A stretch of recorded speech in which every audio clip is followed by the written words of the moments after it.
Hello everyone, সবাই কেমন আছেন? আশা করছি যে যেখানে আছেন খুব ভালো আছেন। আমিও ভালো আছি। আজকে আপনাদের সাথে শেয়ার করব আলুর দম রেসিপি, যেটা কিনা ভাত, লুচি, রুটি, পরোটা সব কিছুর সাথেই খাওয়া যায়। এখানে আমি ছোট আলু সেদ্ধ করে খোসাগুলো ছাড়িয়ে নিয়েছি।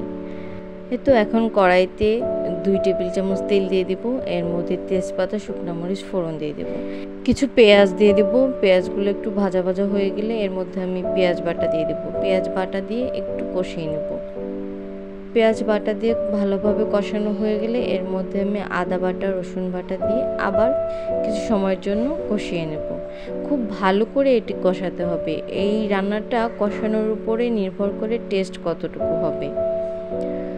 তো ভালো করে আমি কষানোর পরে আমি একটু পানি দিয়ে দিচ্ছি। আমি এখন শুকনো মশলাগুলো দেব, সেজন্য পানি দিয়ে দিলাম যাতে এটা লেগে না যায়। আর একটু পানি দিয়ে মশলাগুলো দিলে হয় কি, মশলার কালারগুলো ভালো থাকে। বন্ধুরা, আমার ভিডিওগুলো যদি ভালো লেগে থাকে তাহলে অবশ্যই লাইক, কমেন্ট করবে এবং সাবস্ক্রাইব করে পাশে থাকবে।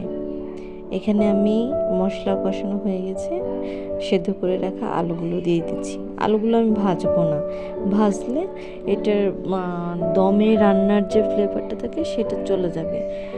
এই তো একটু পানি দিয়ে আমি একটু দমে রেখে দেব কিছু সময়ের জন্য।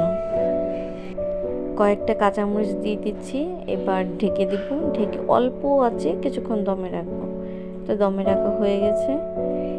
এবার আবার কিছু সময়ের জন্য একটু কষিয়ে আবার একটু পানি দিয়ে দেব। এই তো এবার এর মধ্যে কিছু ধনেপাতা দিয়ে দেব। তারপর কিছু সময়ের জন্য আবার একটু ঢাকা রেখে দেব, জাস্ট ধনেপাতার ফ্লেভারটা আলুর মধ্যে চলে যাওয়ার জন্য। এবার আমি যে কাজটা করব সেই কাজটা এই আলুর দম রেসিপির জন্য খুবই জরুরি। এলাচ আর দারচিনি মানে গরম মশলা আমি বেটে নেব। আমার কাছে গরম মশলা গুঁড়াও ছিল, কিন্তু আমি এটা ইউজ করলাম না। এই আলুর দমের রেসিপিটাতে গরম মশলা বাটাটা খুব ভালো লাগে। এই তো দিয়ে দিলাম গরম মশলা বাটা। আমার আলুর দম রান্না একদমই রেডি। এতক্ষণ আমার সাথে থাকার জন্য সবাইকে অসংখ্য ধন্যবাদ। সবাই ভালো থাকবেন। Tata, bye bye.